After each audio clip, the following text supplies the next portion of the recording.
France Inter. Le 7-9, intervenez. 01 45 24 7000, c'est le numéro qu'a composé Arnaud qui nous attend au standard de France Inter. Bonjour Arnaud. Oui, bonjour. On vous écoute ? Oui, bonjour. Bonjour Madame la Ministre. Je souhaitais en fait vous poser une question car je suis enseignant et donc membre du mouvement Touche pas à ma ZEP.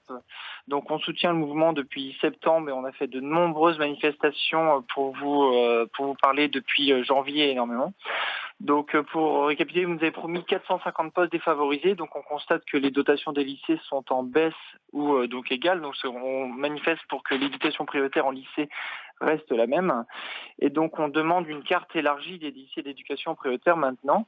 Malgré nos nombreuses demandes, vous ne nous avez jamais reçus en audience. Donc nous, si vous voulez, on aimerait savoir donc qu'est-ce que vous pouvez faire maintenant pour les lycées, pour une carte de l'éducation prioritaire. Et c'est pas dans 2 mois, c'est pas dans 3 mois. Donc s'il faut, les enseignants peuvent la faire. Donc est-ce que déjà vous pouvez nous recevoir en audience, Madame la Ministre, et ensuite pouvez-vous faire cette carte de l'éducation prioritaire en lycée maintenant? Alors dans 3 mois, Najat Vallaud-Belkacem ne sera plus ministre de l'Éducation, sauf si elle est reconduite par Benoît Hamon. Mais en attendant, elle est dans le studio de France Inter ce matin pour vous répondre. Bonjour Arnaud.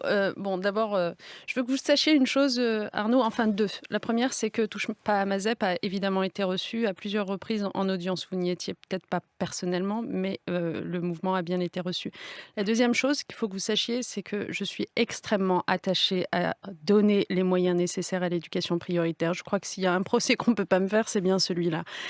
Pourquoi est-ce que les lycées n'ont pas fait l'objet, contrairement aux collèges et aux écoles, d'une nouvelle carte de l'éducation prioritaire durant ce quinquennat ? Parce que nous ne pouvions pas tout faire en même temps, parce que nous avons procédé dans l'ordre. Nous avons commencé par les écoles et les collèges.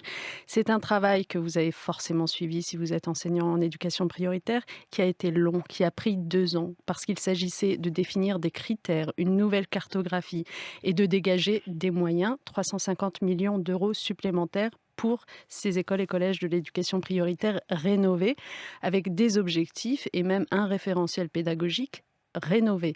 Donc tout ça, ça prend du temps, il faut le faire bien pour que ce soit ensuite incontestable. Et vous vous souvenez d'ailleurs que malgré ce long travail, il y a plein de collèges qui se sont plaints d'être sortis de l'éducation prioritaire à ce moment-là.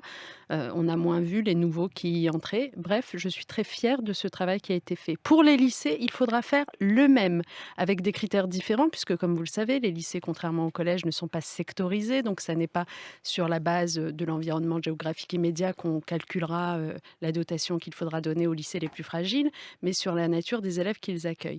Il faudra donc faire ce travail, le faire sérieusement, ça prendra du temps, au moins 1 an à minima de concertation avec l'ensemble des organisations syndicales, de travail de diagnostic et de dégagement de budget, puisque il faudra pour moi faire le même effort que celui que je viens d'indiquer pour les collèges. Donc ce travail-là ne peut pas se faire en 2 mois, 3 mois, 4 mois, comme ça en un claquement de doigts sur un coin de table. Ça n'existe pas, ce serait illégitime pour tout le monde, car ça conduira forcément des lycées à sortir de la carte actuelle de l'éducation prioritaire pour permettre à d'autres d'y rentrer qui n'y sont pas, et notamment des lycées professionnels qui n'y sont quasiment pas.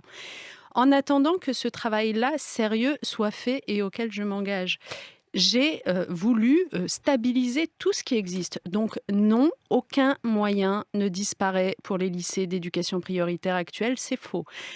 Bien mieux encore, c'est des moyens supplémentaires qui arrivent à la rentrée 2017, 450 emplois supplémentaires qui sont en effet mis en particulier sur les lycées les plus fragiles. Je ne sais pas à quel lycée vous appartenez, peut-être qu'il n'appartient pas aux plus fragiles, mais les 450 emplois vont bien là où c'est le plus nécessaire.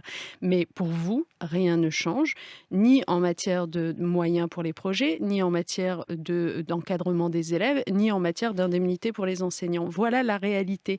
Et ce qu'il faudra faire au début du prochain quinquennat, c'est engager ce travail sérieux que je viens de décrire pour rénover l'éducation prioritaire en lycée, qui a évidemment vocation à exister toujours, contrairement à ce que j'entends ici ou là. Merci Najat Vallaud-Belkacem. Bénédicte au